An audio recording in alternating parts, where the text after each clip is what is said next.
Shalom, selamat pagi, Amanginang, jemaat yang dikasihi Tuhan kita Yesus Kristus. Kita kembali bertemu di Renungan Pagi HKBP Denpasar untuk edisi hari ini, Jumat 22 November 2024. Sebelum kita mendengarkan firman Tuhan, marilah kita bernyanyi terlebih dahulu. Kita bernyanyi.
Anugerah dan damai sejahtera dari Allah Bapa dan dari Anak-Nya Tuhan Yesus Kristus kiranya menyertai kamu sekalian.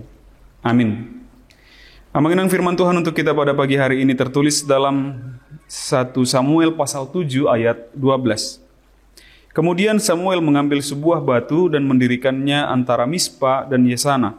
Ia menamainya Ebenezer. Katanya, sampai di sini Tuhan menolong kita. Dalam bahasa Batak dikatakan, dungi dibuat si Samuel masih ada batu, jala dipatidang di holak kolang ni Mispa dohot sen, jala dibaen guarna Ebenezer, jalanin nado, rasi rasa nuaeng diurupi Jehovah do hita. Demikian firman Tuhan. Amanginang kisah ini bercerita tentang tabut perjanjian yang direbut oleh orang-orang Filistin. Tabut perjanjian merupakan simbol kehadiran Allah pada saat itu. Jadi ketika bangsa Israel berperang, tabut akan dibawa. Ketika tabut itu dirampas oleh orang, maka secara moralnya, secara semangatnya orang Israel akan mengendur. Dan itu menjadi suatu prinsip berperang pada saat itu. Jadi simbol Tuhannya akan dikalahkan sebagai tanda kekalahan. Tanda kekalahan bangsa yang dikalahkan. Bangsa yang menang kemudian akan membawa tabut simbol kehadiran dewanya bangsa yang kalah itu. Begitu kira-kira. Jadi pada kisah ini tabut perjanjian dibawa oleh orang Filistin. Namun ternyata mendatangkan bencana yang sangat luar biasa bagi orang-orang Filistinnya. Kemudian mereka membawa pulang tabut perjanjian itu. Setelah dipulangkan, ternyata bangsa Filistin masih mau mengejar lagi orang Israel. Mereka masih mau menyerang lagi bangsa Israel, namun Tuhan tidak memperbolehkannya. Lalu bangsa Israel akhirnya diperbolehkan untuk mengalahkan bangsa Filistin pada saat itu.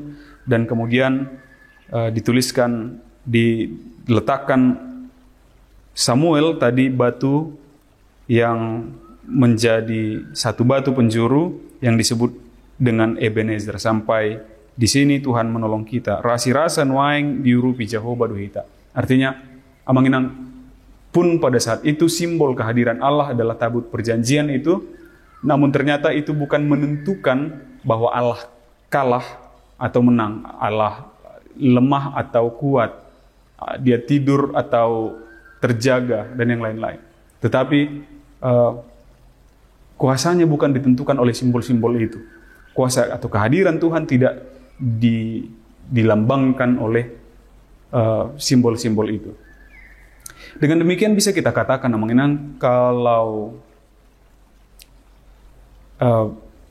simbol-simbol seperti yang sering kali terjadi di media-media, entah itu tiba-tiba seorang petinggi agama Kristen tiba-tiba ada lingkaran di atasnya, atau tiba-tiba muncul salib begitu, atau patung Yesus yang tiba-tiba keluar air mata atau air mata darah, atau penampakan Bunda Maria, atau Yesus, atau para rasul, atau dimanapun, itu tidak menentukan kehadiran Allah atau tidak. Kenapa? Karena Allah itu ada dimanapun. Karena Allah ada di setiap tempat, di setiap masa, di setiap lokasi, Dia ada. Dan ini yang perlu kita ingat. Seperti yang dikatakan oleh Samuel, Ebenezer, menjadi pertanda bahwa sampai saat ini pun Tuhan tetap menyertai kita. Rasa nuaing diurupi Jehovah Dohita, tanpa atau dengan tabut perjanjian, tanpa atau dengan kalung salib, tanpa atau dengan memegang Alkitab. Ingatlah mengenang Alkitab sebagai buku, maksud saya. Kalung salib juga atau pernak-pernik kekristenan lainnya. Tanpa atau itu semua, Allah akan tetap menolong kita. Sampai pada saat ini, Tuhan juga tetap akan menolong kita. Terlebih lagi dengan kehadiran Yesus Kristus bersama-sama dengan kita, dan Dia telah berikan Roh Kudus di dalam hati kita masing-masing. Ini yang paling penting.